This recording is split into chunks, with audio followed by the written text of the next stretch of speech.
Good morning, good morning. You got Jumbi in the house. Go ahead. Good morning.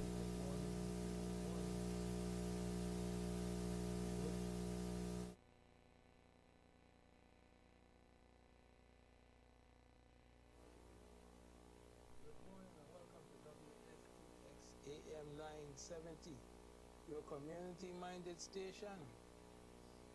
You're listening to Reflections with Doug Canton and Gerard Evelyn.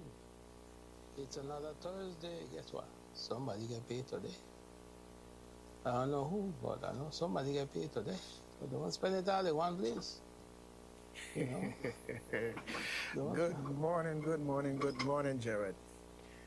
You know, I think you would make a good forensic expert. Follow the money. Follow the money? Well, good morning, Big Sis. Good morning, KJ, Emmy, Danny.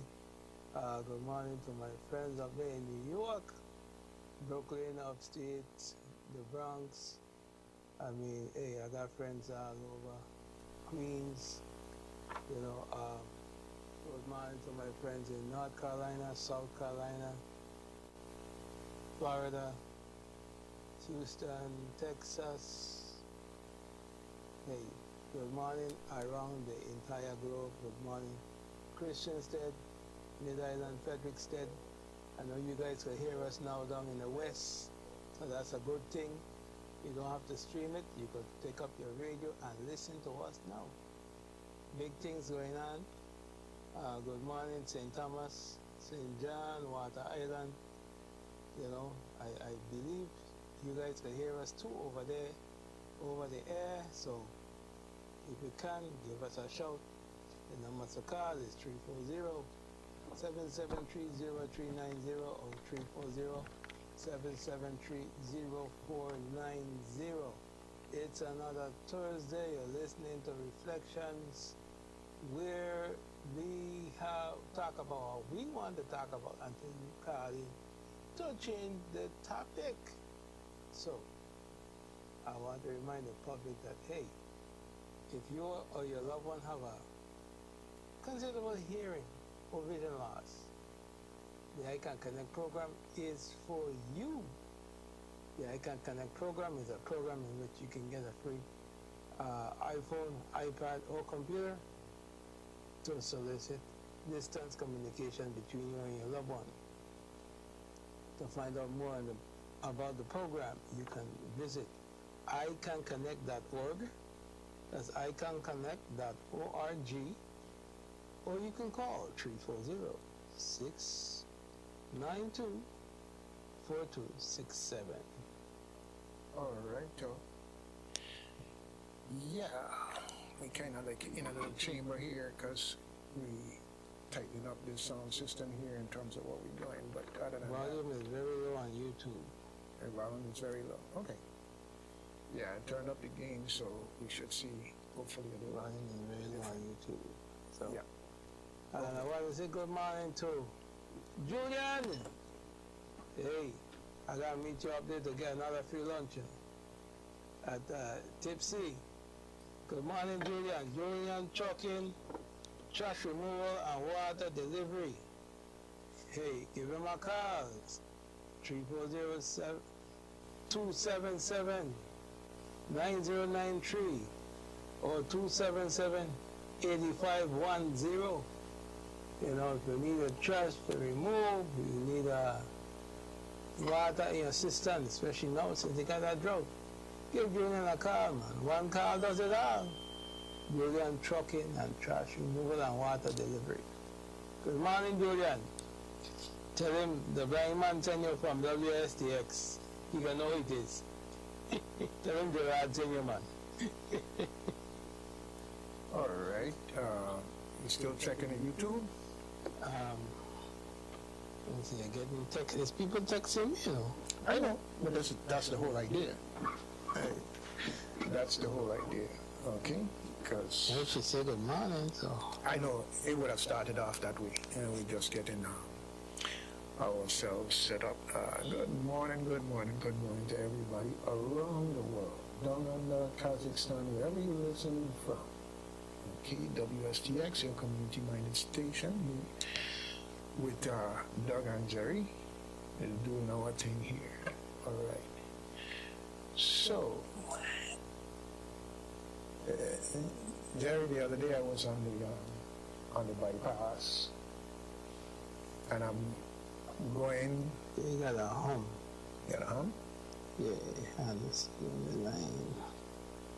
Okay. That's on the streaming and On tuning. the streaming line too. Tuning. Okay, that's interesting. There's no mics other than us or on. Okay. That's very interesting. The sound is good. Otherwise, okay? It should be. Yeah, the sound is coming in, but we have that hum like an Okay. like the equipment connection hum. There's something there. Okay. We'll figure it out. We'll figure it out. Okay?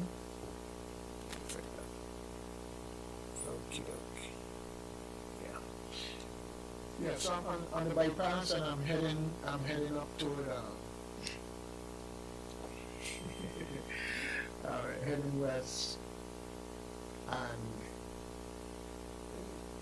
I am there passing what's the name of that condo house across on the graveyard? Yeah.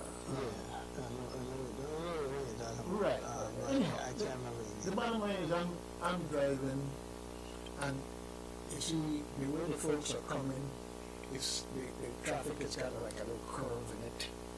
So you could see the car at the front and you could see the cars behind because the road is curved. And then I realized, I said, wait, no, this one car there in my lane. See this person trying to pass. So I pull off the road on the side, Jerry. While moving, pull off on the side simply because if I didn't do that, they were going to hit me. So here I am moving along, trying to see if I could get out of these people's way. All right? So I managed to get out of these people's way, but they were going to hit me. And I'm saying, folks, in a hurry to get nowhere fast, slow down. So you got a big truck in front of you, it ain't gonna be there forever. I mean, you would think that this bypass is like 40 miles long and you stop, you stuck behind a slow truck for 40 miles. These are the places where they need to have cameras to monitor how traffic does move. And just put it on TV. Let people see these things. All right? You could always do tracking to block out the license plate. You ain't trying to embarrass nobody. But when people see themselves and they say, "What? That was me," and that's stupid, for 30 seconds difference in time reaching from point A to point B, don't make no sense. Yeah. Well, everybody needs to have a dash cam. Put on a dash cam on the car or something, because it's ridiculous the way how these people driving on the road out here right now. Mm-hmm. Yeah. Something got to give, and I don't want it to be somebody's life. That's my basic concern. Okay. And yeah, we gotta kick in a low cut filter at some point in time. And we gotta, I can hear this thing. Yeah, it's on YouTube. And it's behind me. I ain't gonna tell you what I do, but it's behind me. Okay, so. Yeah, but the home is in the line. In the line? Yeah. That's strange. It's connection. Yeah, that's kind of strange. That's kind of strange. But we're gonna figure it out. We're gonna figure it out whether it's a hum or a fan. No, I could hear the fan. Yeah, okay. No, I hear the fan in here, but what I'm hearing is a humming like. Okay, all right, we'll try it out. We'll try it out.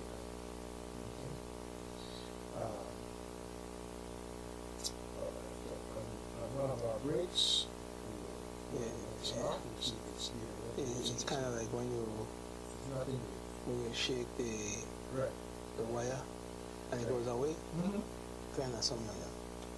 Well, we're gonna change up to a manual mode. So we're gonna change up to a manual mode, and we can check that out. Okay, folks.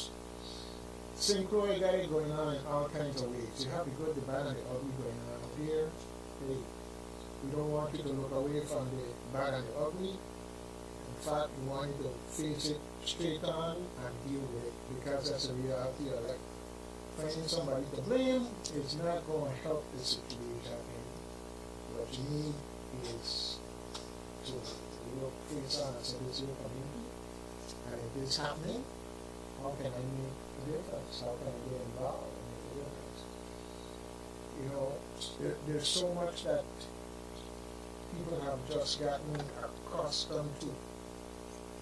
Accustomed to the point where we basically accepting things. And we need to stop accepting things and be more about saying, hey, let's change it. Let's come up with a way we can say, not only this should be this way, but for us to be in a situation where it actually gets better for us. Okay? All right, good. So,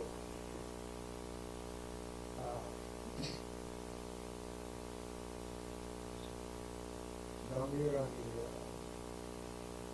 the waterfront in Paris, before they're going to be having special band down at the place. Actually, I said a performance on the which is going to be workers on the side.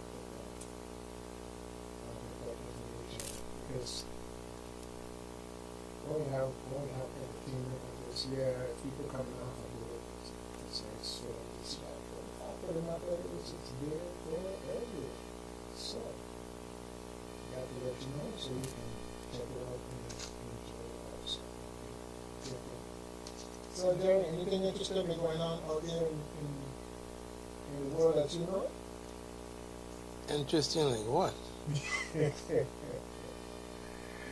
Oh, well, you know, I asked a question because I leave it to you to let me know what you see. You're funny. I try to be. You gotta have some human life there. You gotta not things around here that make you cry. I'm not getting you in here to try and make you cry. Okay? You're hilarious. All right. But anyhow, it's all. You're relying on what a blind man can see. You'll be surprised. See people's lives sometimes, you know. So it's like, don't be discounting. Don't be discounting your impact in this way. Okay? You know, which is funny because I was over by, I'm not on Carl Weir I was yesterday, but I have a friend of mine that he uses a wheelchair. So he had this custom-made wheelchair that they made for him. So he was complaining to me that the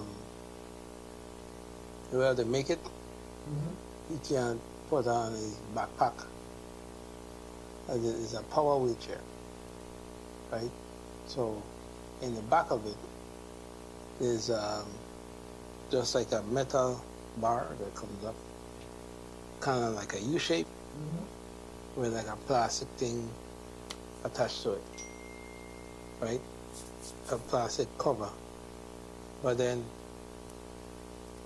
between where he sits, the back for his chair, and that metal U is a space about 2 inches, right? Where you can shove your hand down, and then down to the bottom, there's an opening. So I said, check it. Loosen the straps for your backpack. Shove them down in there, and then put the straps back together, and just tighten it. The backpack will work like that to the back of the chair. You were like, really? I said, yeah, that don't work. He's like, well, I gotta try that. I say, yeah, sometimes two heads are better than one. What you ain't see, I gonna see. You know what I mean? And he was like, yeah, I gonna try that. I go home and try that, So hopefully he try it out. When I see him again, I can ask him. Well, the thing about that is listening to you is, that's what we're doing for the we're trying to help each other in the process. And sometimes the answer isn't like straightforward. If you go to the traditional route, you know, you gotta improvise. Right. I mean, a lot of times you see me here in between, that was really hard here. I was looking for something because very often the thing you need is not something that's made. Right. Sometimes you gotta be creative and come up with a solution. Yeah, I remember those days. Go to a Radio Shack or something. I used to be in them drawers. You know those drawers, they had those little trinkets, those little parts and stuff. Yep. I used to be putting stuff together. You know, like I was like, oh yeah, I need this to make this work. You know? Mm-hmm. And I was like a friend of mine who actually passed away now. She was in New York, so she had a receiver, and she wanted to make this thing work, connect a system to the receiver, right? But the thing with the receiver was, it was a component receiver. It didn't have the HDMI ports and all that stuff. So, when we did that, when I told her what to get, so when she got it and she called the technician, and he turned and he asked her, but how you know about that? I said, she said, I have a friend that from back home, and he's blind, but he's good with technology. And he told me to get this and this and that. So she said, hey guys, are you sure he blind? I don't know what blindness got to do with it, but I was like, once you have knowledge in you about certain things, you know, whether you could see or can't see, the knowledge is still there, right? That's right. So, you know, it's just unbelievable sometimes how some people think about things. Yeah. All right. Well, I'm a put it. We have a red line test. So we keep the red line. This one here? Yeah. So how Vitran holding up these days? Any better? Vitran? They need a kick. Yeah. That might need to pull closer.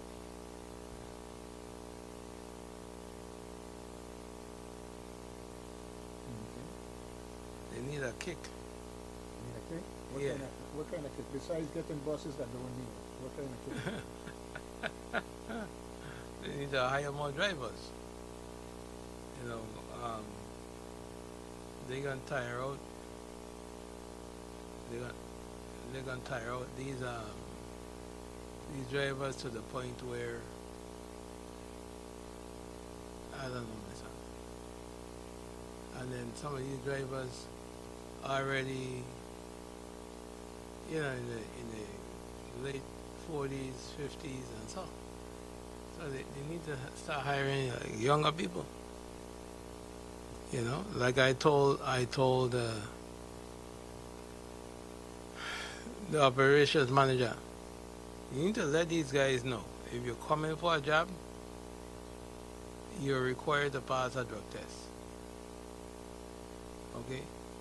Because they just put a job out there for hire, and then they just go into the motions of interviewing them, then they pass the interview.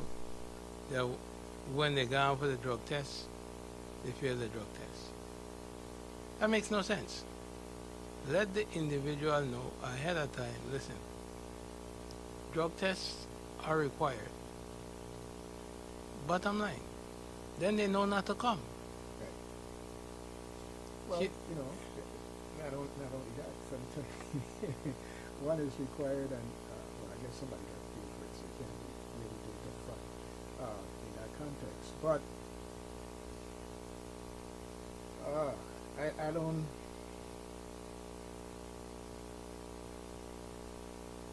I don't know where we're gonna get with that because the bottom line is you got a lot of folks out there that would pass, but they're not interested in that type of a job.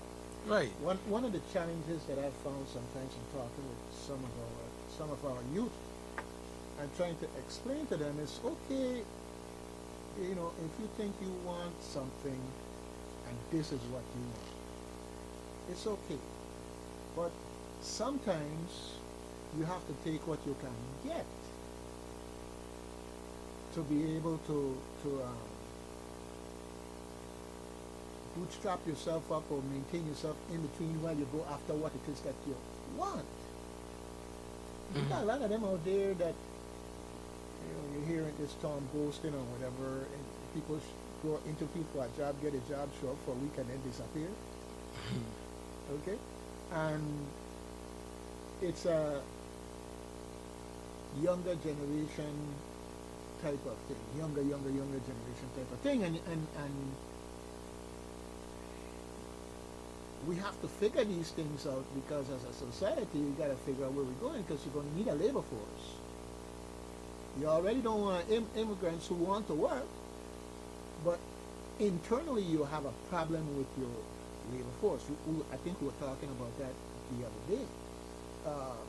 The fact of the matter is that the labor requirements that we have out there might be such that we may have to bring people in to work. And by the time you say that, folks start getting it back up.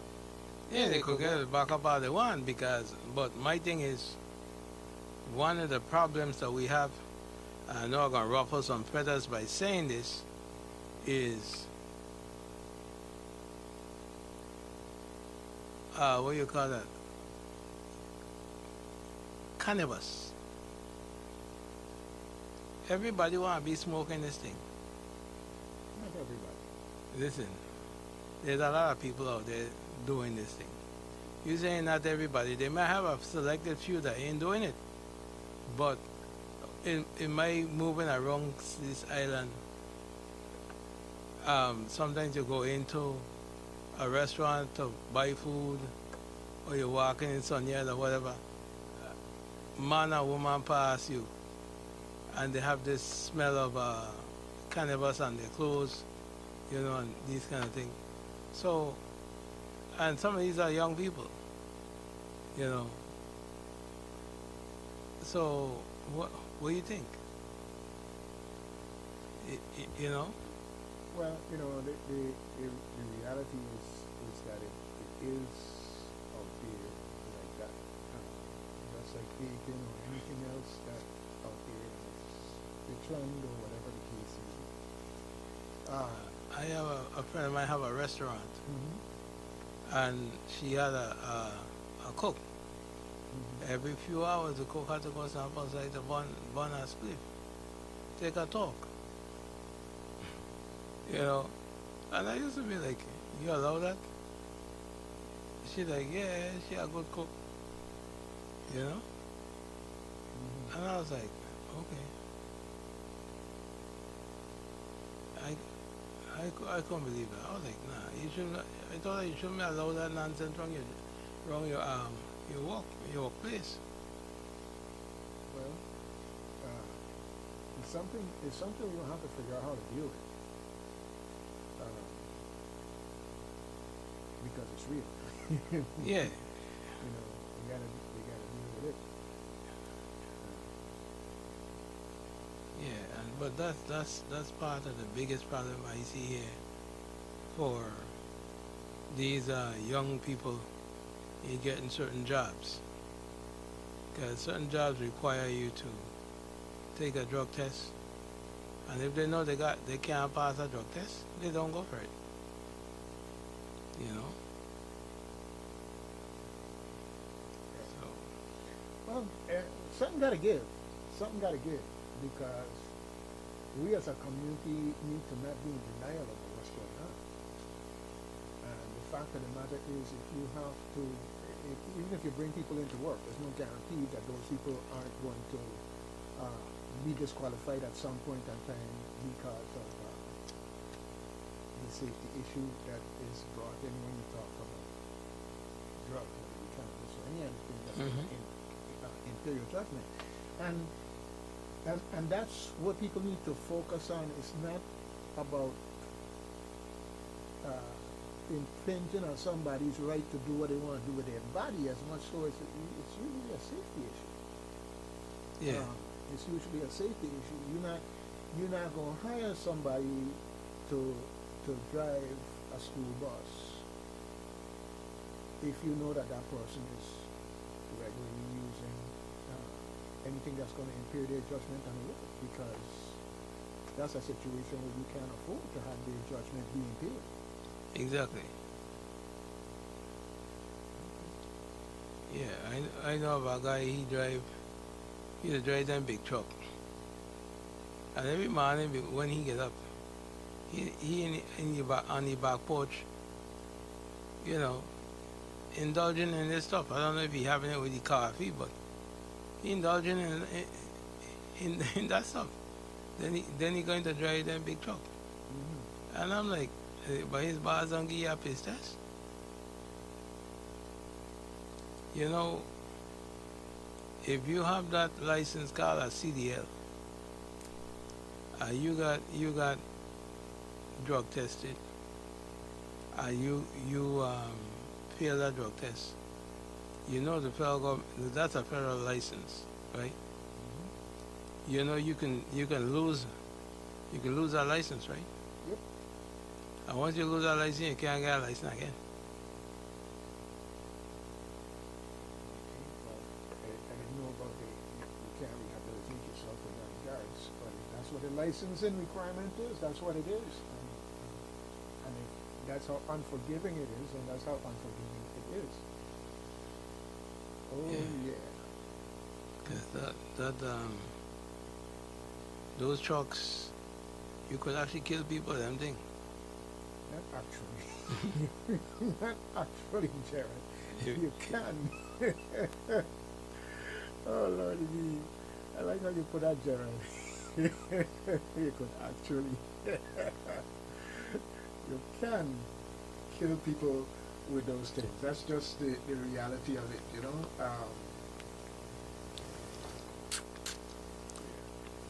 That's certain that Yeah. you can't run that into a car or a regular passenger car, and then people gonna live. So anyway, You know, we just talking in a context, you know, in that sense, you know. But that is the reality. You know, chances are, if you get hit by one of those big trucks, you're really in a position where you can more than likely lose your life. Too much. It won't stop that mental crunch in that regards. no, All right. no, it's not gonna. But that's my that's one of the things that I see that is destroying the workforce, the labor force here, because, and I want to know, if you have that habit, right? How are you supplying that habit if you don't want to work? Well, no. That brings us to some other things that been going on in the community. What, you mean the robbing? If they need money, if they need money, they're gonna find a way to get the money. Well, that's why when they find them lay down in somebody's yard where they had to zip them up in a bag and haul them out the yard, that they look for it. I don't believe in violence like that, but um, man gonna protect themselves, and man gonna protect the house. Well, I understand all of that because one problem leading to something else. Yeah. I understand. I understand. Speaking of which, so those people who are concerned about having cameras at their home, looking at it, thinking about it, whatever, it's equally important that you put cameras inside your house. Okay? Motion sensing cameras inside your house. If you have things like Apple Home and what's the other one on the Alexa, Alexa and those type of things. those ring cameras and stuff. Right, Ring cameras, whatever. But people think of Ring as outside. But I'm saying if you have Home, Alexa, those type of things, the cameras that will work with those things and alert you, because usually like with Apple you have the iCloud system. You can get information through iCloud, basically the same thing I believe with Alexa. Right.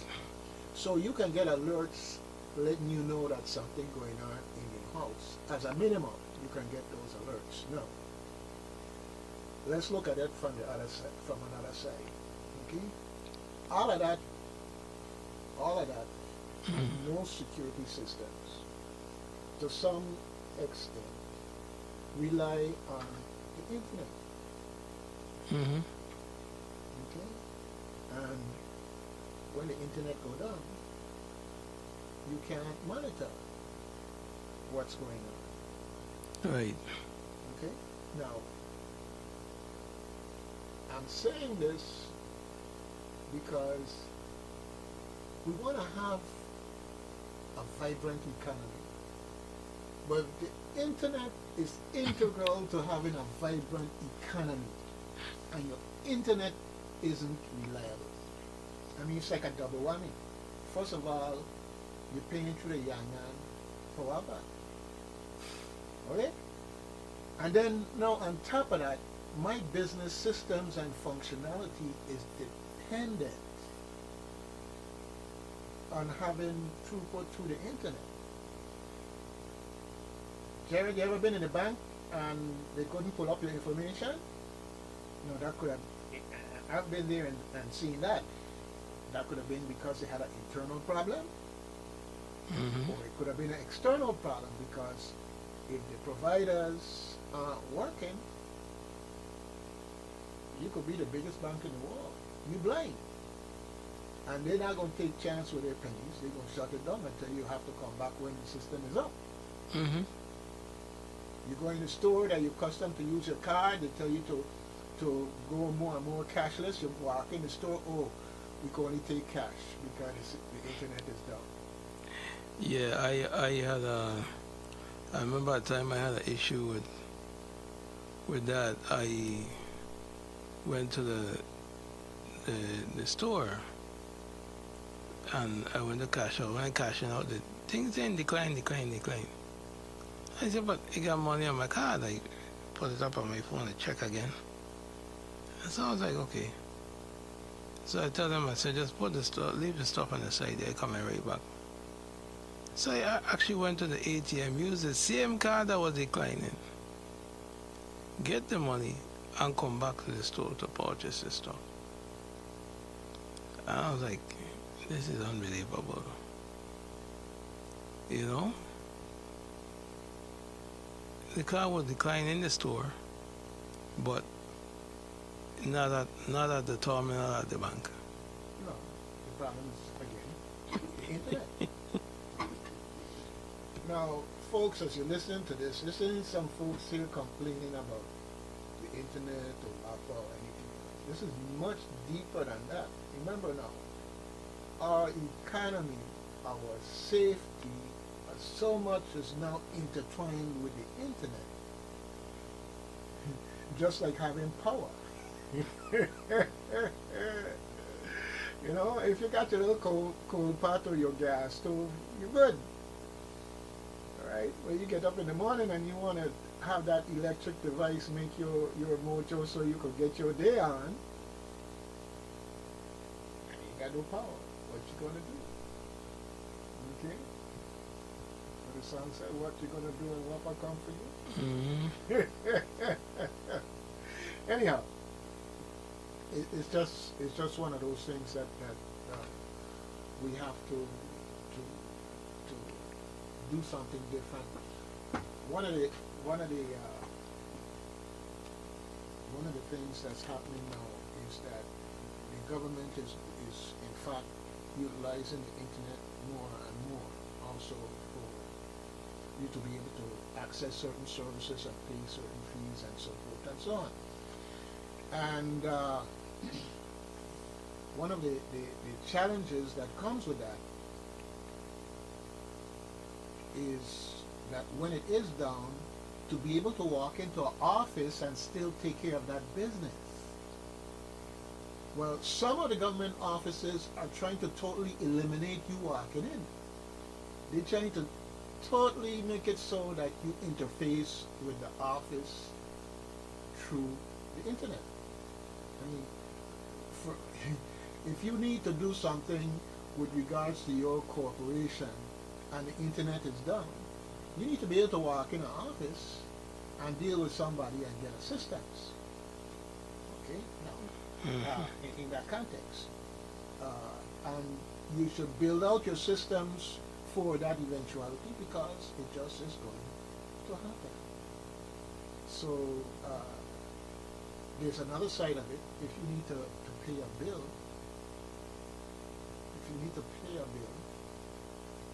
very often you have to go to a certain office and go to their cashier and pay your bill there.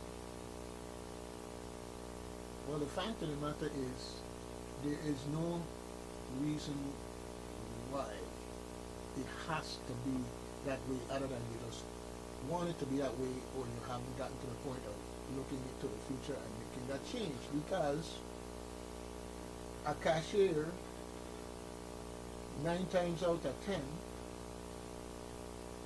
a cashier is just a connection into the system. It's not like the old time situation where you had a cash register and the cash register was disconnected. Every cash register these days, in 99.9% of the place you go, is connected. And that company knows how much cash came in the door, as well as how much money had to go out in change, or whatever the case may be. That's just how it works. So now here we are in a situation where your connection goes down, and you just plain can't do a transaction because it's a credit card type of transaction. So what do you do? Well, hopefully you're going to have some type of a backup. Now, I know you are a technology guy, and this is something that I did once. It's an expensive remedy, but these days a lot of people are going out there and getting things like Starlink. Why are they doing that? Because they're crazy. No, not really. Not really. Maybe, but not really. Anyhow, you ever heard of a failover system for internet? Okay, basically what you do is you hook up to 2 providers, and one is your main one, and if your main one go down, it fails over to the other one, so that you can get your call. So you got a caller coming in here, okay? But the problem with that is that you're actually having to do two internet lines at the same time, so you're paying twice. But you have the reliability, and this is what some businesses, when their business is internet critical, what they do because they can't afford to be down. Right. But the key is you can't do it with the same provider, because if that provider is down, it don't matter which line it down. Okay, let's see who we got on line. Okay. Especially with no communication. Okay, well, you just get a word and we just tune in, and the person, you have to call back because we didn't keep you holding, but you're not there. Especially with the one in the car, no communication. Okay. Anyway. Yeah, I mean, I didn't know what that company, but they call it one, but I say no. Well, okay. Because the other night, you mentioned the echo and stuff like that. I have my echo set to wake me up in the morning. It rings like an alarm clock. Mm-hmm.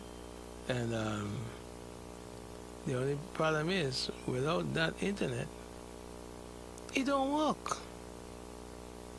So the other morning, I think it was after 12, somebody told me it went out like after 12. The whole island was out of internet. Internet. All night long. Yeah. It happened twice. I'm aware of. It happened twice. Okay, maybe it wasn't all island both times, but it happened. It happened. And you see, a lot of, not only did it go out, but cable went out also. So now I don't know if cable itself was down, or cable was relying on the pipe that was bringing the internet in, and so cable was down. I don't know how it was, okay, in that context. But that's what happened. Now I want to tell you how you encourage these folks to make sure that don't happen, right? How you encourage those folks is you set up a system where they basically have to prorate your bill for downtime, because it all adds up. And if I paid for 30 days worth of service, but I only got 27, then my bill should reflect 27 days of billing. I mean, Jared, you just want to pay for something you never got? Is that what you're trying to tell me? No. I don't think anybody out there in the community would say that they want to pay for something that they're not getting. And this is the challenge that we're facing. Right. But that requires proactivity in the legislature and the executive and PSC to have these utilities report downtime, because that's the next thing, is you should have a monthly report on your downtime. Imagine being able to go online and see that this month WAPA was done on this feeder, that feeder, the other feeder, and the cumulative time that it was done on that particular feeder. Right? Imagine being able to see that. No, they ain't gonna do nothing for the people on the feeder, because they just want power. They don't want to be able to say, I could prove that you were done. But it's an analytical tool. So if you can look at these numbers, then you have a situation where you can at least figure out what's going on in that context, because you could see the numbers. Okay, it looks like we may be getting our call again here. Let me see here. Good morning, WSTX. Hey, good morning. May I speak to Doug Content, please? Well, we're on the air. You want to speak to me on the air? Yeah, that's fine, Doug. Just a question for you. Are you aware of the monument in Washington that is sponsored by USAA for veterans?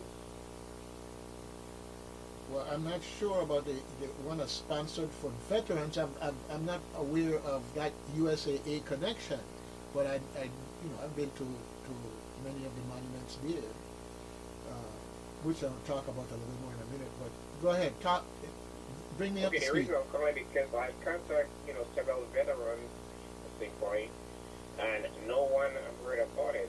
So I just want to put it out there that you can go up and there's a website, and you can look for your name. And if you don't find your name on it, there's also a place where you can add your name, or submit information to add your name to it.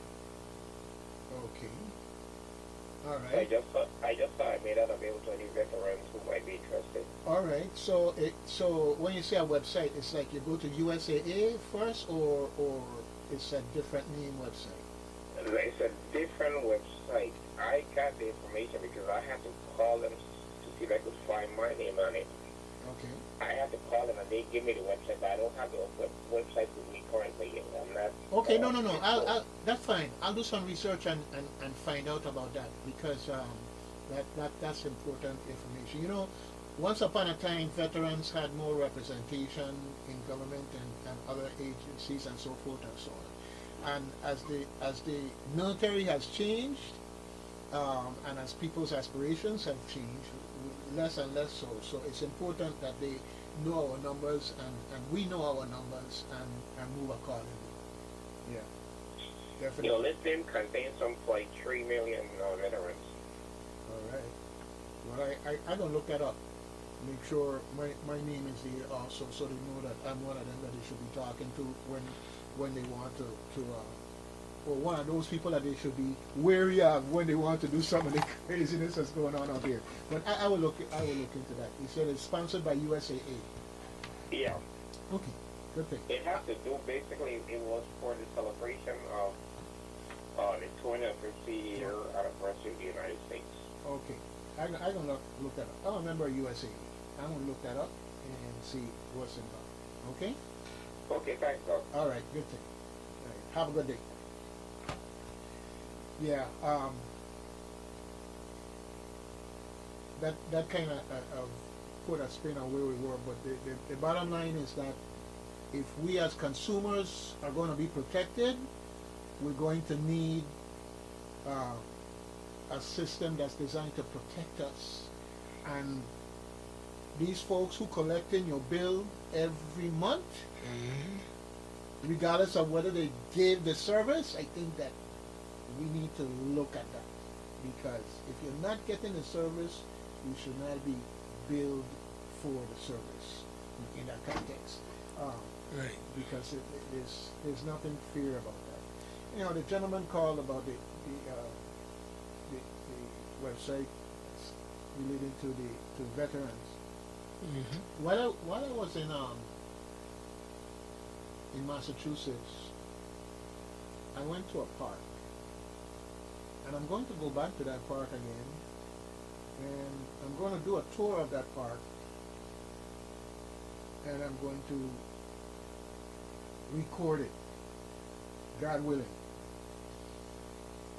It was a park that's dedicated to Vietnam veterans. And in that park they have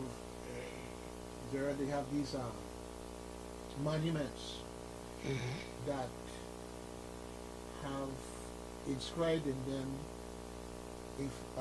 letters that veterans wrote to people back home.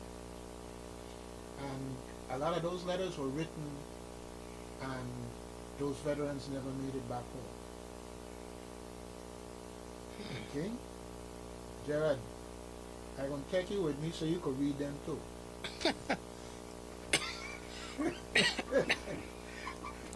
What are you laughing about? What are you laughing about, Jared? But anyhow, seriously. You're on a roll today, doggy. I'm on a roll? Okay, well, Jared, anybody who reads those letters will have an emotional reaction. Okay? Whether it's crying, sadness, can't finish it. Because when you realize these are human beings, real people, had a family, had a love, had somebody that they cared about, had people that cared about them, and you see the content of these letters and the conversation that they were initiating through their letters. everybody who is in charge of any aspect of the military that could say we're going to war, it should be a prerequisite that they read these kind of things. Because when you're going to put people's children, loved ones in harm's way, where it's always a real possibility that they are not coming home the same way that they left home. This should be required reading. A lot of these folks who make these decisions about sending people to war, Gerald, they ain't got no children, or their children grown and not going to be in that pool of people who going to war. Too bad the present occupant of the White House don't read. Well, that, and of course, you know the born spur issue. Yeah. It is what it is in that regard. I'm just saying, less and less you have people with a military background involved in government in elected positions. And who feels it knows it. If you have not served in the military, if you have not served in an environment where war broke out, you could easily become a statistic. When I was stationed in Germany, basically we were there as the force that was going to get called up in the event that there was an invasion of Europe, or if something happened that they want to source the troops out of Europe to go to another location. And every day that you live your life, that's a real possibility. Probability is a different thing, but it's a real possibility. It's part of the reason why you live. I have a lot of good things I could say about military service. Got a lot of good things I could say about military service to the young people, and then there are things about military service that some folks just not going to like. That I would have to say. One of the things that I would have to see is that they entice you to join, and then when time comes that you want to get your benefits, you find a situation where they find in every way possible to not deliver on those benefits. And this is why you have people, they're going to look for different levels of disability based on what has happened to them, and they're being given a runaround. You're being given a runaround, and otherwise being made to have to fight again just to get the benefits that they use to get you to sign up. And I call a spade a spade. This is what it is. Every time you turn around, look at the situation where in Camp Lejeune, and they were burning all those chemicals and all that other stuff. Okay? And people were being poisoned, and now you had all these cancers as people died and so forth and so on, and still they're making it hard for you to register your claim and then dragging it out to even get taken care of. Anyhow, it's that time, Jerry. Yeah, it's the top of the hour. So we make our move, pay some bills, keep the mics on, lights on, keep us here. So we'll be back after these messages. Stand up for the law. Stand up for decency. Stand up for compassion. Stand up for respect. Stand up for your community. Stand up for your future. Stand up for the Virgin Islands. WSTX FM 100, the soul of the Caribbean.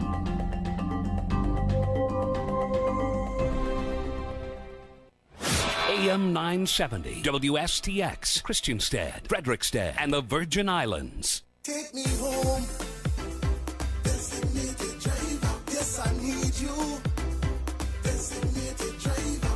Driving under the influence, I know that don't make no sense. But right now I'm far from sober. No need to go flip this over. You know it's against the law to drink and go drive a car. No need to do this alone. Get someone to take you home. Begging, I'm begging you, please. Have a designated. Whenever you feel intoxicated. I'm begging you, please. Have a designated. Whenever you feel intoxicated. Take me home. Designated driver. Yes, I need you. Designated driver. Take me home. Designated driver. Yes, I need you. Designated driver. A message brought to you by the VI Office of Highway Safety. Grab your lads and come. Jay's Landscaping. We do tree trimming, debris removal, small and large lot clearance, commercial and residential yard maintenance, all at reasonable rates. Call Jason for Jay's Landscaping.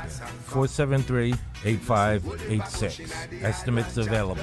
No job too big or too small.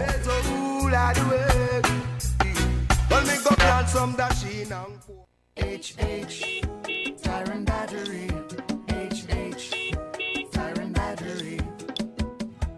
HH Tire and Battery not only has the best Cooper tires and Deca batteries on St. Croix, but they also have the most honest and efficient service department for repairing and maintaining your vehicle. We repair all makes and models. Brakes, tune-ups, cooling systems, suspension problems, CV joints, shocks, struts, and more. We do almost any type of maintenance and repair work for your vehicle. We are efficient and professional, and we understand that you need your vehicle repaired properly and in a timely manner. Give our service department a call at 778-5962 to schedule a day to drop your vehicle off in the morning. HH Tire and Battery. HH Tire and Battery. For service that you can trust. AM 970 WSTX.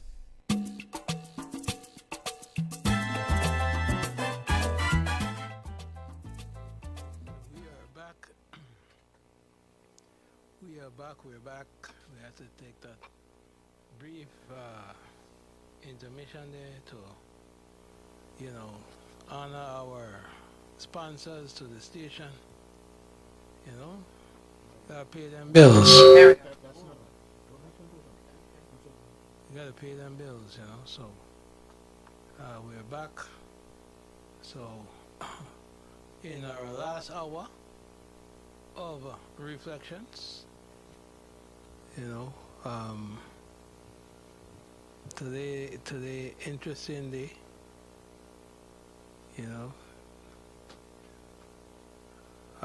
with the topic with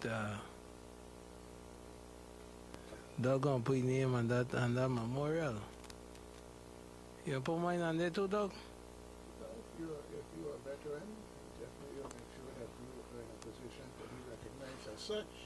Well, I'm a veteran, but I ain't that type of veteran. What kind of veteran you want to be? I ain't that type of veteran. When I wanted to join, they said my blood are dirty, so I couldn't join the military. So, that little thing called diabetes just stop you from doing a lot of things. So that's one of them. If you got diabetes, you can't join the military. Okay. So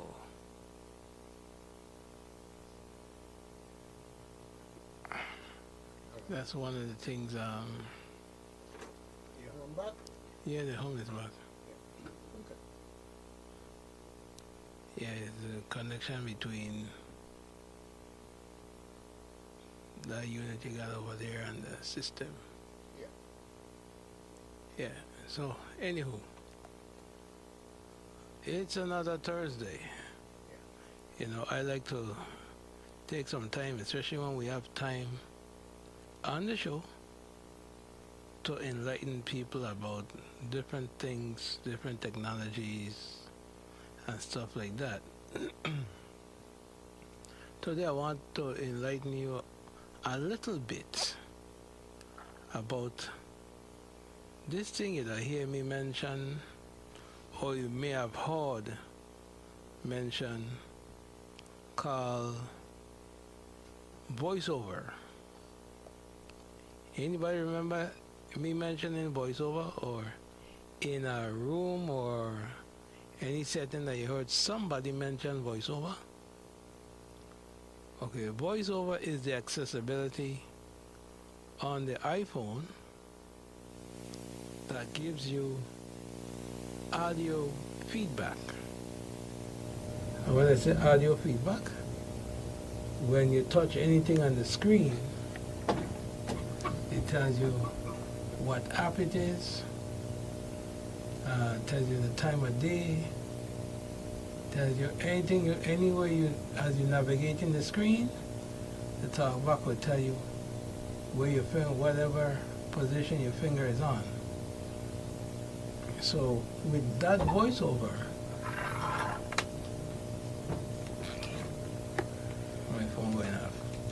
With that voiceover, it enables someone who is visually impaired or blind to be able to use a phone without any buttons. You know, a long time ago, you know, you had the flip phone where you had the buttons on the phone where the number 5 button had a little bump on there where you could identify where the 5 was, so you could know.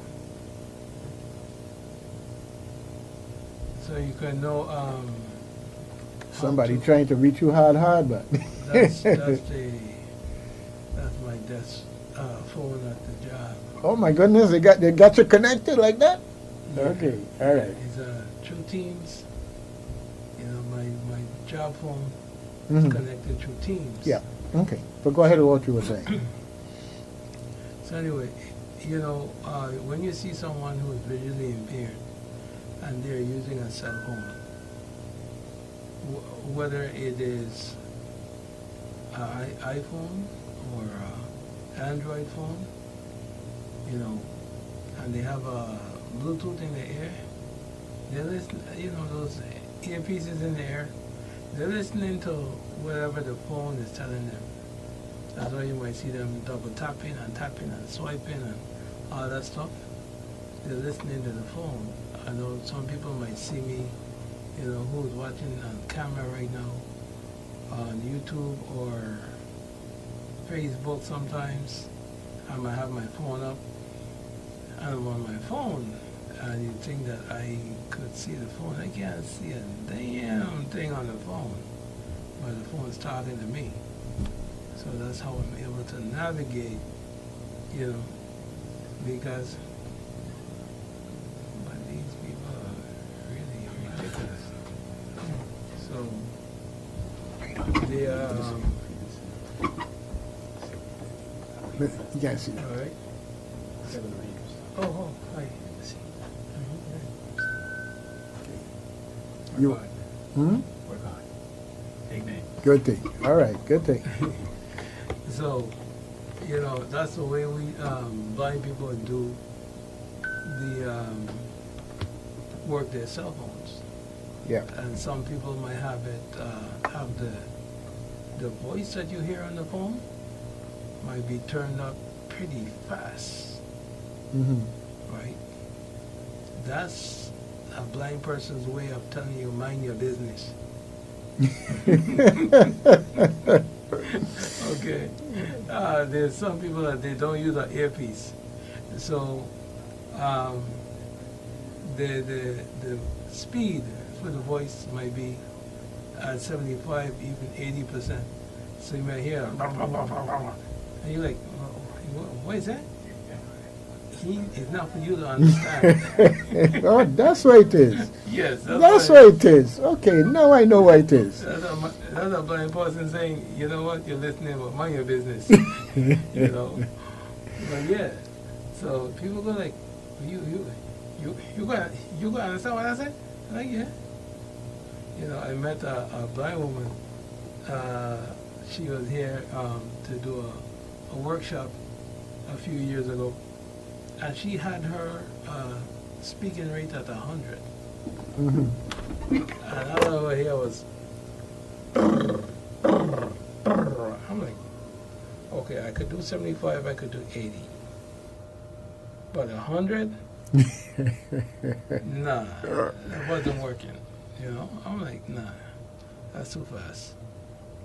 You know, I said, you understand what I said? She's like, yeah. And she's like replying back, and I'm like, Jesus Christ. Okay. Okay. That's really mind your business. Okay. You know, but yeah.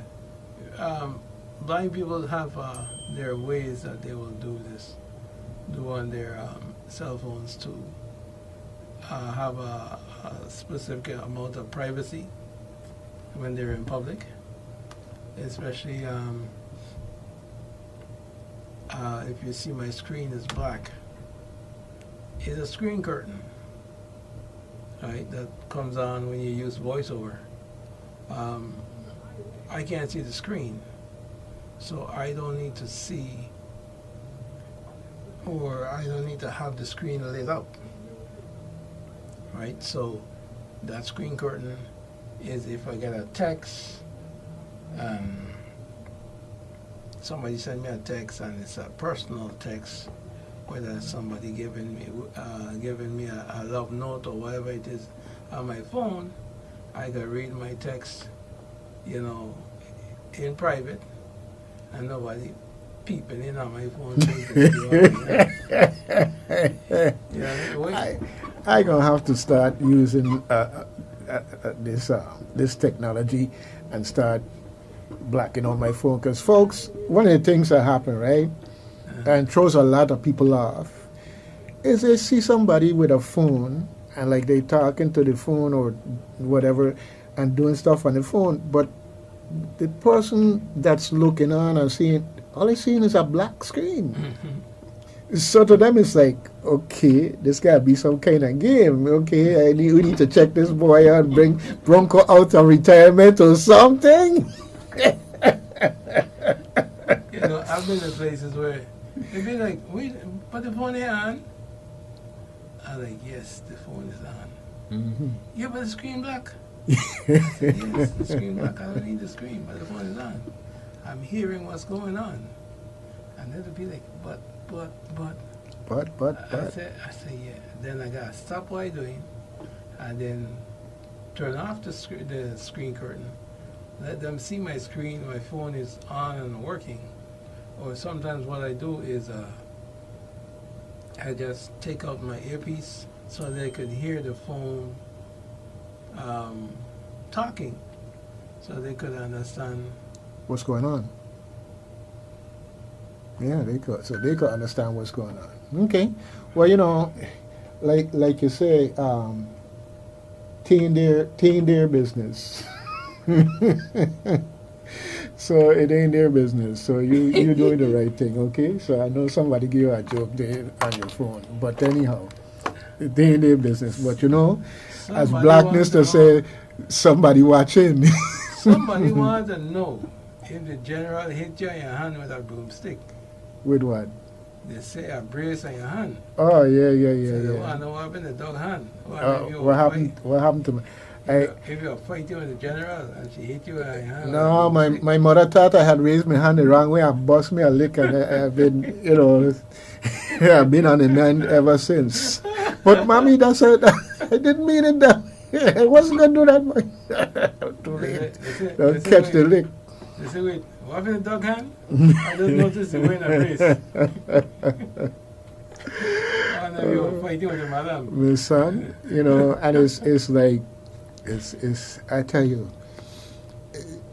learning respect for your elders.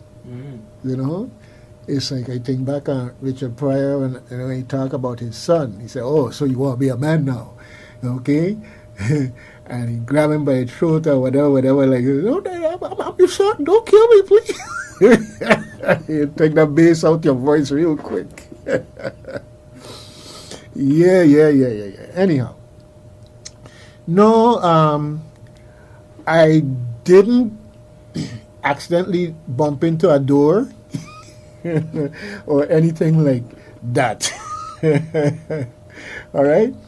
And we saying these things in humor, we do know that domestic abuse in any context, whether it's domestic in a personal relationship or in a just general familial relationship, is a serious matter.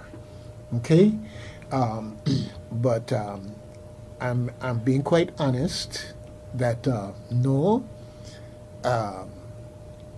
I was not victimized. Well, I just say that, right? It was a serious thing in the news this morning, right? But it was kind of hilarious to me. To you? Because this is a guy, he has a Hispanic significant other. And he had the cojones. He made the mistake. To go and tell this woman, and he claimed it was a lie, that he was unfaithful to she. Oh, Lordy be. Now, anybody who knows a Hispanic woman do not play. Okay, start talking about stereotypes. But you go ahead. You telling me your history. Go ahead. I'm listening to you. Anybody who knows, they don't play. I mean, women in general don't play. Look, when it comes to that. don't encourage nobody, no But physical. No. Okay. But he pick up a pipe in his chest for that. They arrested the woman and stuff like that. But you went and you caused this action for telling the woman this, hey, you know, you don't go. So the judge gonna give you some time too? Yeah, well, somebody gonna get some time, but you don't go poking the bear and stirring up ants' nest. No. If it happened, she react, she rang, and you rang. Yeah, okay. Both are wrong. Well, you know, it's just like them people pranking people on the internet and coming back showing you the videos and all this other stuff. Pranking, it's on you. People get hurt. Yeah. People get hurt doing that stuff. People get hurt. Yeah, because I was like, what the hell? I mean, this woman went clip. I mean, I was like, wow. Wow. I was like, but dude, you didn't know no better? You know? And then he gonna tell the police he was telling her jokingly. Joking? You don't joke with it's a woman, don't joke with it. Don't joke like that, Tal. You Well, put no. your life in jeopardy. Okay. You know, I hear you, brother, but you don't joke, period, with people. Because pranking folks does very often have results that you didn't count on. Right. Okay. You know, you have little jokes you could make, right? But those type of things you don't go in that category. Don't go there, because it could be catastrophic. Don't go there at all, man or woman. You don't go there, because the man, if she had done it to he might have looked like that. You know, so. You don't go there. You do not go and jokingly profess infidelity in a relationship to either one, to your significant other, and as a joke, because then the outcome might not be what you're looking for. You know, so for them and those who are listening, don't do it. Well, you know, but Jared, that's why I'm trying to take it really to another level. You limited it to that. I'm saying pranking, period. You know, people have gotten killed on because they pranked somebody and the person truly took what they said as truthful and reacted. Right. Okay? It's bad enough people sit back in their mind and conjure up things in their head without somebody giving them a way to do that. Right. All right? This pranking thing, and the worst part of it is in the context of the internet, that you don't see those things. Right. It's just like the guy who walk around in an Arab clothes and drop a bag and run, like he drop a bomb and run. Okay? I mean, somebody pull out a gun and start firing a shot. It's too late then. Once you find out, well, it was just a bag and it was fake and it was a prank and this, that, and the other, it's too late. Right. It's too late. But then anybody know if our running or running or hold on to the backpack and go with it. But anyway. No, well, no. See, I hear you, right? And that's like being humorous. But the bottom line is that pranking people is not a good thing to do. I know. Period. I don't know if you ever saw the reel with nephew Tommy and the phone call pranks. No. Man, listen. This nephew Tommy would call somebody and he would dream up whatever scenario it is. And he would bring these people pressure up. I tell you, get the pipe ready to bust. And then he said, "This is nephew Tommy from the Steve Harvey Morning Show. You know, your homeboy such and such told me to prank phone call you." And the people go like, "What?" And then when he explains it, and then they start laughing over the prank because he does really catch these people good. Okay? But then he's like, "Okay, you good, man? You good?" They're like, "Yeah." And they say, "But boy, you really saw my pressure up, you know?" And I'd be like, "Yeah, one of these days, you're going to do that to somebody and somebody's going to kind of lose it. They're going to lose their marbles, you know?" And, but I've seen some of their reels and so on Facebook and on YouTube and stuff like that. It'd be crazy. Yeah, I would just say that avoid doing that kind of stuff. You know, on TV they have, I hear it too, construction. Yeah, on TV they have the program, What Would You Do? You know, I don't know if you've ever seen that or watch that, but anyhow, you know, but it's a much more controlled. You had to put watch that. Yes, brother, because I know you don't see everything. Big sis, you see how you're cruising for bruising? Oh Lordy, anyhow, I go stop. Then you don't tell me behave. You need to text you and tell you behave. Yeah, and she gonna text me now. and tell you to behave. Okay, but yeah, it's just a sensitive thing with me because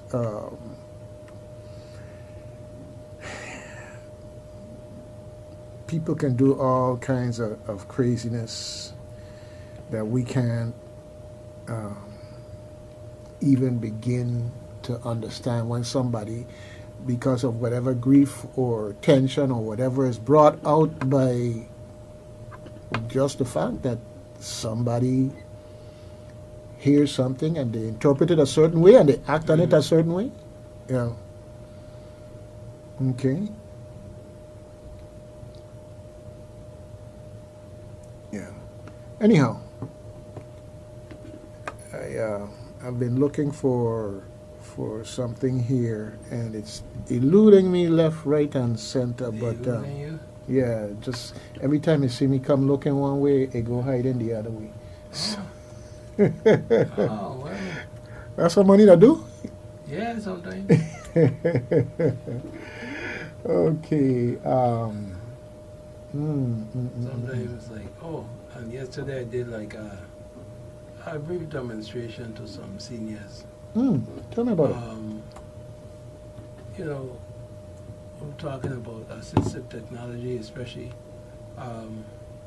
with the one thing that you always have with you, your cell phone. So I showed them how to identify money, using an app called iNote. I showed them how they can identify like their clothing and stuff like that using TapTapC. And I did like 3 apps. It was iNote, TapTapC, and Be My Eyes, which is Be My Eyes. Anybody could sign up for it.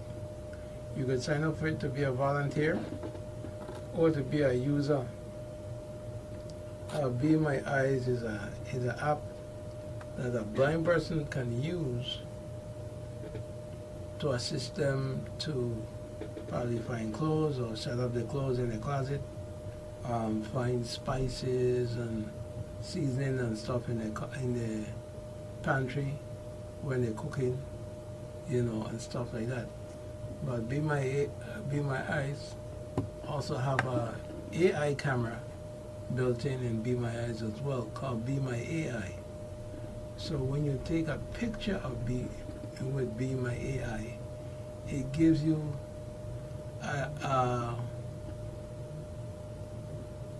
boy, a real description of everything that's in the room. When I tell you a real description. When I did it yesterday, it told them which woman had on the yellow dress and this and that, and they were like, what? I said, yeah. I said, this thing analyzes the picture and it tells me everything that's in front of me. Then I called a volunteer, and the volunteer was able to tell me, I'm standing in front of a room with some smiling faces, and describe some of the people there, and the seniors, they were like, what? They were like surprised that they had have this technology, and that was just a little bit of technology that I use. I didn't even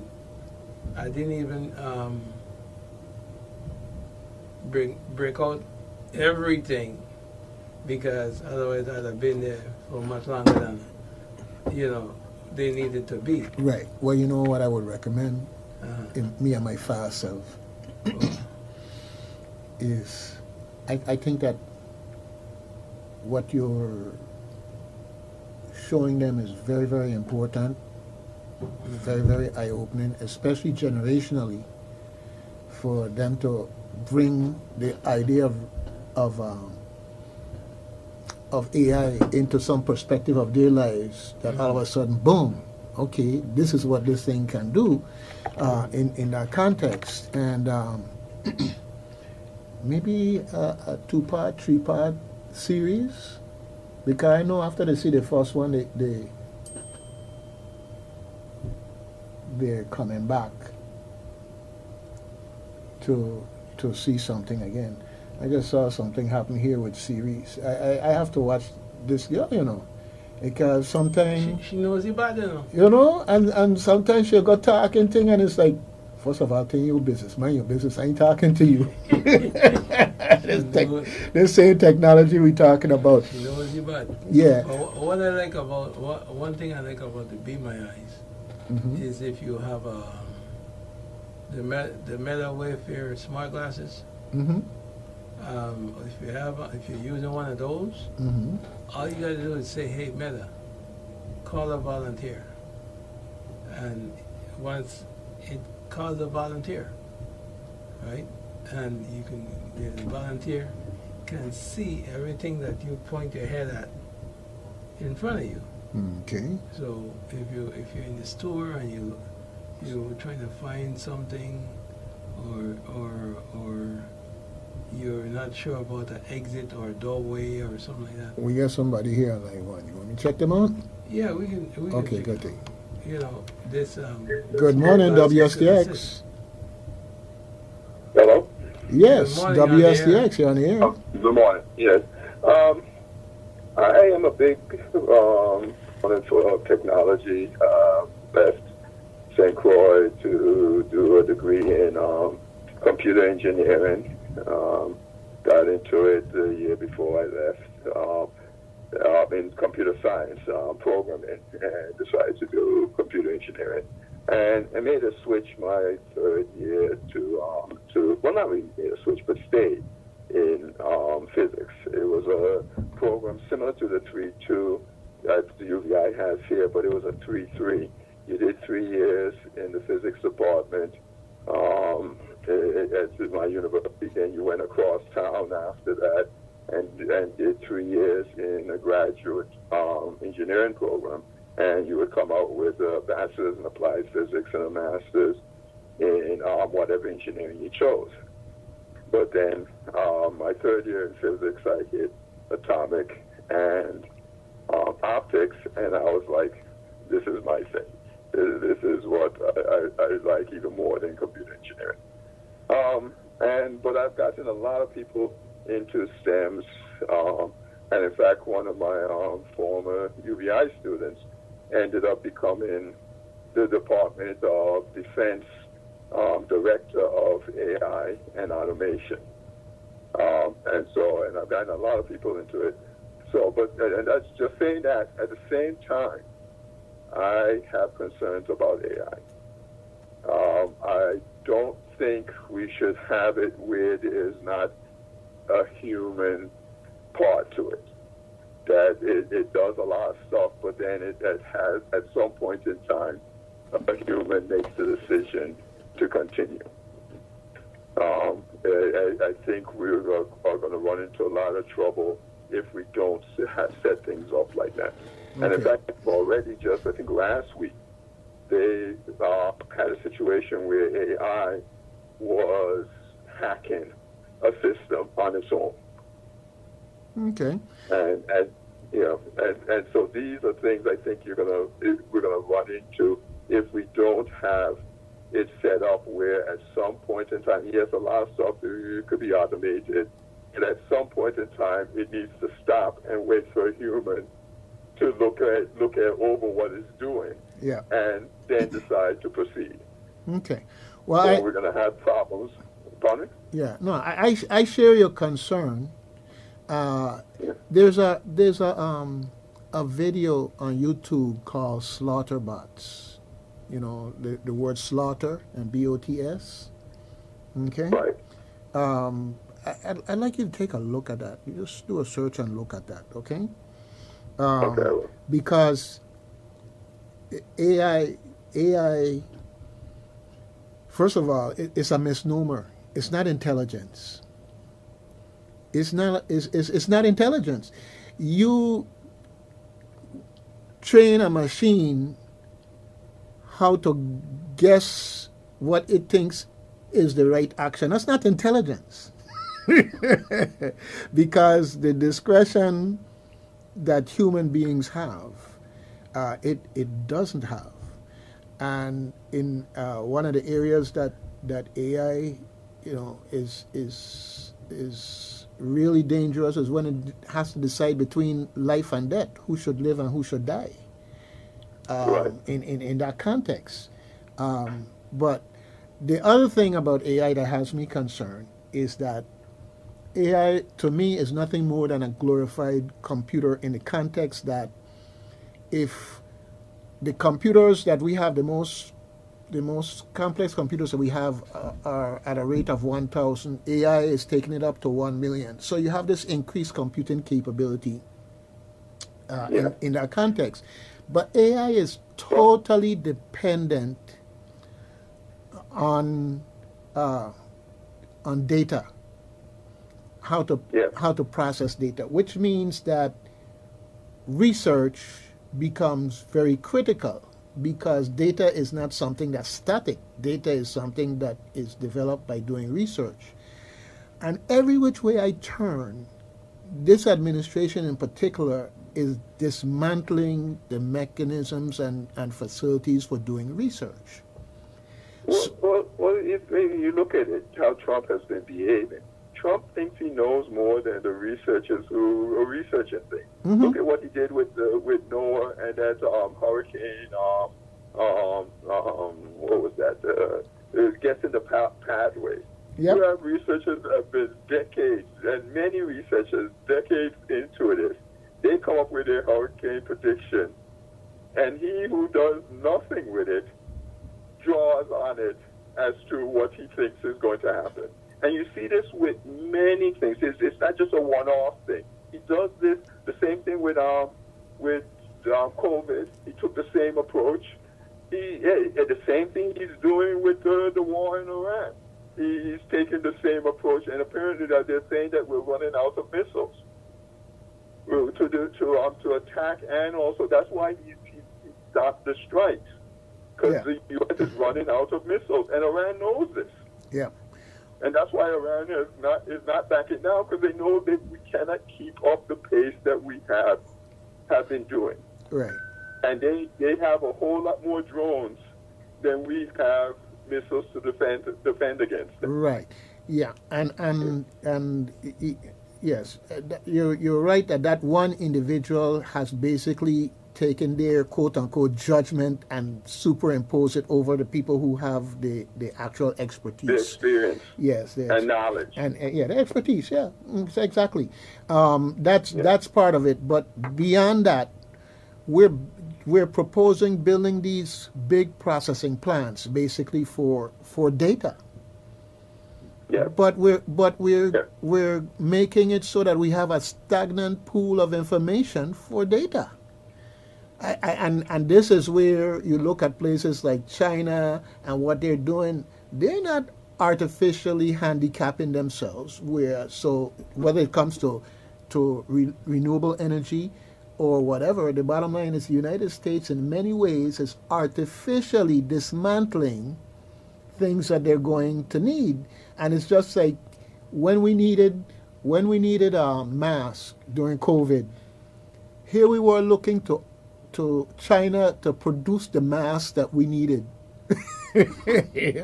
We keep dismantling, but of course you also know that happened because the corporate community saw the ability to move production to places like China and pay 1/10 of the cost in terms of employment. Let's say 1/10, probably less than that.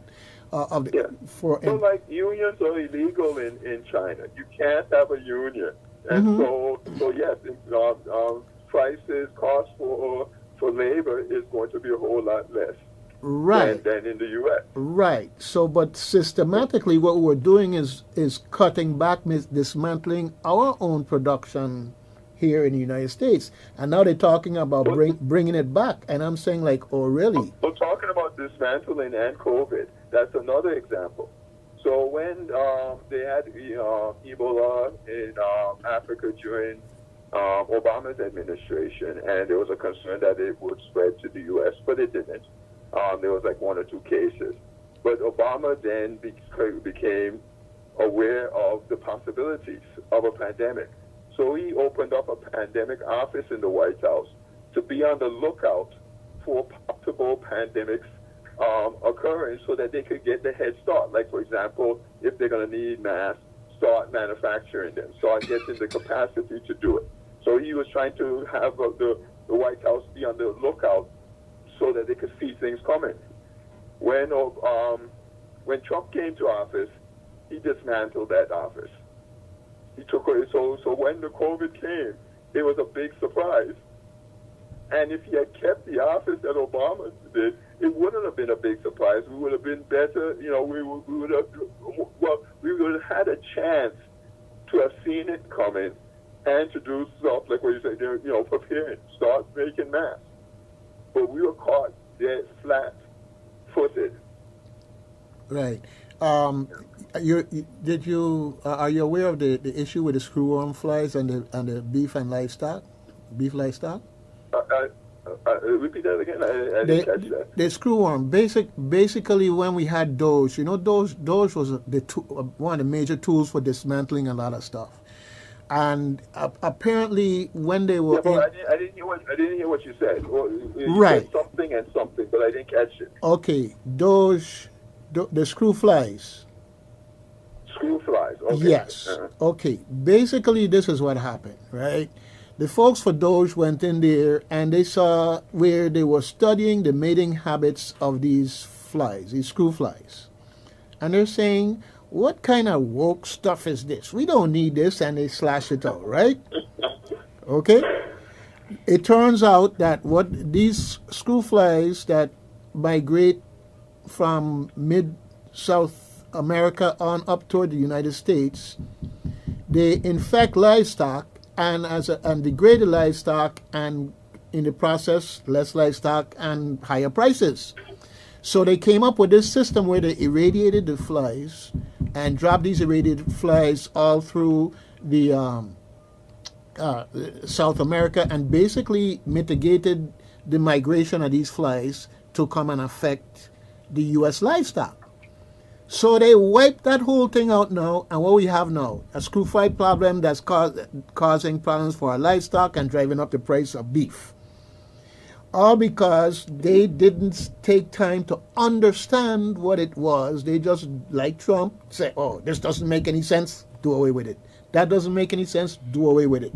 And so now we're here, oh, I could go into Venezuela and just do what I want, and I can go into Iran and just do what I want. And now you have the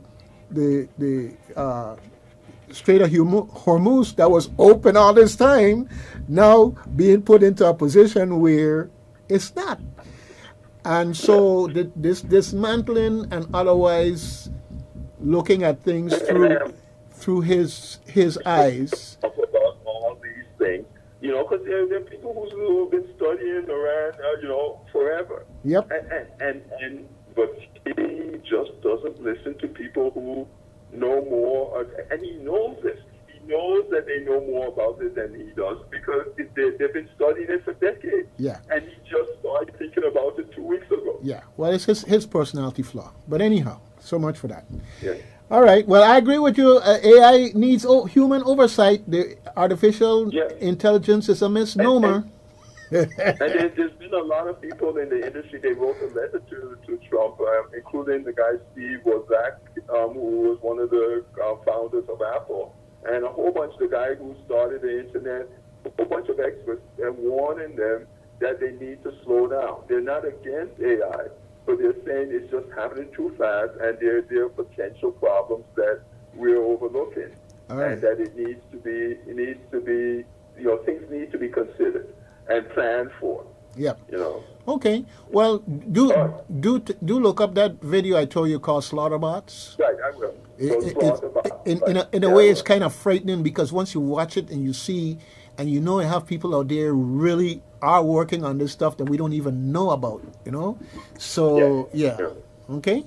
Anyhow. As I said, I am big into it. I promote it. It is the future, but at the same time, we need to plan it carefully. Definitely. All right. All right. Good thing. You have a great day. You. Okay. So anyhow, that's a very interesting perspective that I think more people need to take heed of in that context. But coming back to see your AI, okay? As long as they don't be my AI, see my AI, be my AI. But my thing is, as long as AI don't get to the point where it start telling people I have on polka dotted shorts and whatever the case may be. Okay, when AI get that good, when you're fully dressed and that type of thing. But I'm saying that in all humor. I'm saying that in all humor, but in all seriousness, because human eyesight and what machines can do, just like using infrared, you could see in the dark, or other type of technology that you could literally see in the dark. And there are all these technologies out there that are being used in ways that we're just even beginning to understand. It's just like now tracking, you use your phone, and next thing you know, you talk about this and you see Amazon sending you, oh, we have something you might be interested in, and it's the same thing you just talked about. And it's like, wait a minute, is this coincidence? No, it's not. I don't have infrared, but I just seen it. I don't have infrared, but I just seen it. But this is the type of technology I'm talking about. Okay? So, for all I know, they're studying you all now to figure out how to do it. Okay? Anyhow, but on a more serious side, remember I was telling you about something going on the waterfront in Frederickstead today? Yeah. Okay. And it's from 2 to 4 p.m. at the Frederickstead waterfront. It's a free event. They're going to have food vendors, live entertainment, and they're going to have salsa lessons. So if you're rusty on your salsa, Jared, they're ready for you. Okay? But they have it looks like five performers here. We got Luva, we got Michael Stewart, we got Juancho, Wilito Otero, and Grupo Sin Nombre, a no-name group. Okay? And all of them are going to be performing there between the hours of 2 p.m. and 4 p.m. Of course, the vendor's going to be there from before that, and if you want some nice food, I'm sure they're going to be selling some nice local dishes down there also. But they have a cruise ship in town? A cruise ship there, I believe. Cruise ship in town. Cruise ship in town, and different entertainment. Yep. Or continue the legacy of providing entertainment of much varied backgrounds. Yeah. The Caribbean flavor. Calypso. Reggae. Okay. All types of Hispanic music from bachata to salsa to you name it. All right. Good thing. Yeah, they had a program at Flamboyant, like for the seniors, like an exercise program. So they asked me to make a playlist of some old-time groovy soca. So I gave them a playlist, right? These people wanted to know how Abraham was able to do that. Brother? Oh, Lordy B. Superman? Okay. I don't have a cape. You don't have a cape? No. No, I got a phone booth right outside. I don't know you don't got that trick up your sleeve, okay? The phone booth there right outside. I just ain't went and look when you go outside the door, but I know it's there. I don't have a cape and I don't wear leotards and all that kind of thing. Okay. Well, that's what he was telling people too, or showing people too, and then you went around the corner and jumped in the phone booth. Okay, so. Okay, whatever. Oh Lordy B. But the seniors there, they enjoyed the music, man.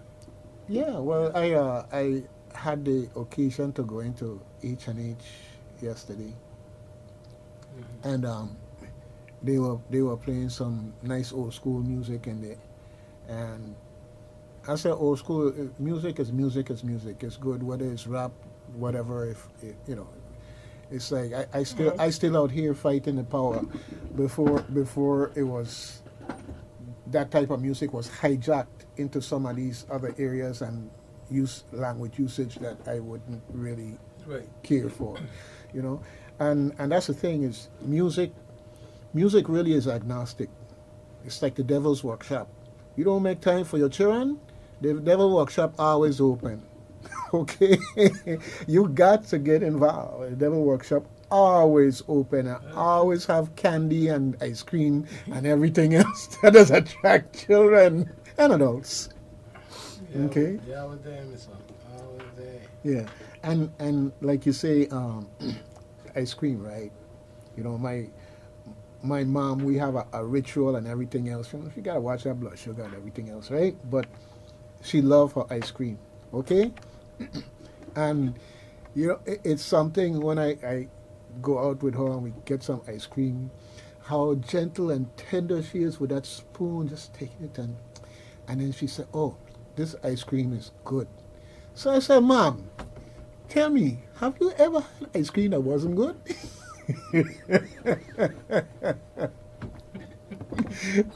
And she would smile and continue on with her ice cream. Yes, but this is one of the things from young to old, my son. Ice cream is one of them things. Always good, always good, always good. Yeah. So anyhow, I just wanted to share with the folks out there so that they, it ain't just about the people on the ship. It's down there. It's entertainment. It's food. It's all this stuff, and it's there for you too. All right. That's just the way it is. Now, we also have a couple of other things that's going on. For instance, the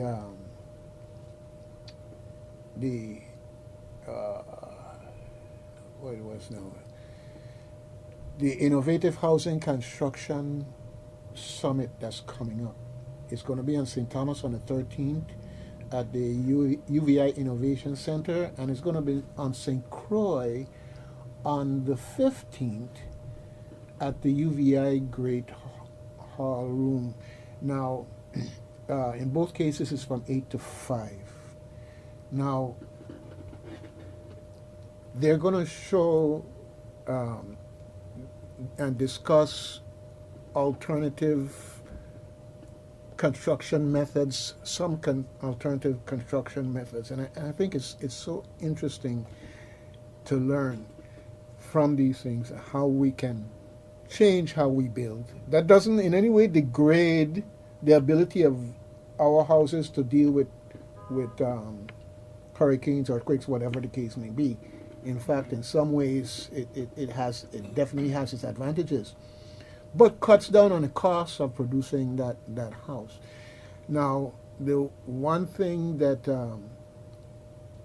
that stood out to me is the use of foam and concrete, where they basically have the styrofoam sandwich on the concrete. Well, folks, this does two things. For instance, I could show you a place on a house where in the summertime the sun would just blaze and stay in one location and just blaze 2 walls out of the 4 walls of the house. And 9, 10 o'clock at night, the house still hot. Now, when you buy a cooler, if you were to dismantle a cooler, you would see the styrofoam in there. Basically, styrofoam repels the heat. And likewise, styrofoam can use to keep in the cool. So if you got styrofoam on the inside, the cool air on the inside stays cool. You got the styrofoam on the outside, that sun blazing, but it's not reaching to the concrete to heat up the whole house. And it might sound very simplistic, but the way in which it's done achieves just that.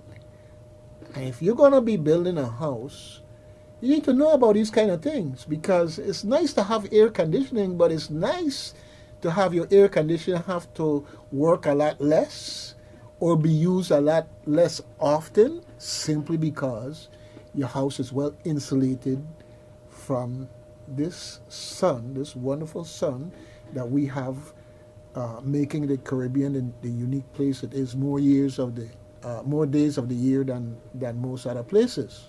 Okay, definitely. So I would highly encourage you to go and see the presentations and hear from the various contractors, as well as those people who can speak firsthand in terms of how their house was constructed and the benefits over the years from doing something different. So, folks, here on St. Croix in particular, that's the 15th, all right, 8 to 6 at UVI Great Hall.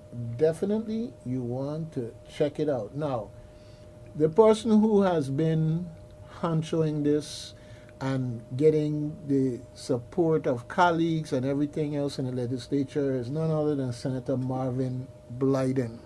All right, and I big him up because it's something that he picked up, ran with, and he ain't put it down. He ain't put it down. The reality is bad enough that it's expensive to build, but if you can cut your cost by as much as 40%, you need to be looking into those things that will help you to do that, because it's just going to get you where you need to go and have other money left over in the process, or other credit available to you to do the other touches that you want that make your place just that much more special, or to invest in other areas of your life. Okay, so that's coming up the 15th. Yeah, you were going to say something, Jared? Okay, all right. Now, it's now 2 minutes before the hour of 10, and definitely, I keep hearing about this place called VIU Said. You know anything about them, Jared? No, I heard about them the other day. Oh, yeah? I hear that they give away free phone to people who don't talk too much. No. No? Oh my goodness, talk about rumor and melee, man. That's not rumor. You gotta be deaf blind to get a phone from them people. Oh yeah? Tell me about it. Tell you about it? Yeah, tell the people them about it. If you are, or if you have, I don't hear you so much. If you or your loved one have considerable hearing and vision loss, the ICANN Connect program is for you. The ICANN Connect program, otherwise known as the Deaf Blind Equipment Distribution Program, is offered by VIUSET under the umbrella of UBI. To learn more about the program, you can go on icanconnect.org or call 340-692-4267. VIUSET working for you. All right. And the marshal coming here. I am here. And I telling you saying this thing, pretty soon I gonna be able to do your ad for you, okay? So don't take that as any reason why you could choose not to come into work, okay? I don't pay you enough to be here, okay? He's funny, right? Yeah. Man, he on a roll today. He got jokes. Doug is hilarious today. Anyway, people, we have come full circle. We got the marshal here ready to kick us out of the studio. Grease gently. Oh, gently push us through the door. So this has been another episode of Reflections with Doug and Jerry. We're going to see you again next week. Same time, same place, different topic. When we're not talking, you'll hear all your favorite songs, including calypso, jazz, love song, gospel, and those country legends, giving you more music variety. This is AM 970 WSTX. St. Croix, get ready for the big saving at Buster's Electronics in Science Farm Shopping Center, right next to Falcon.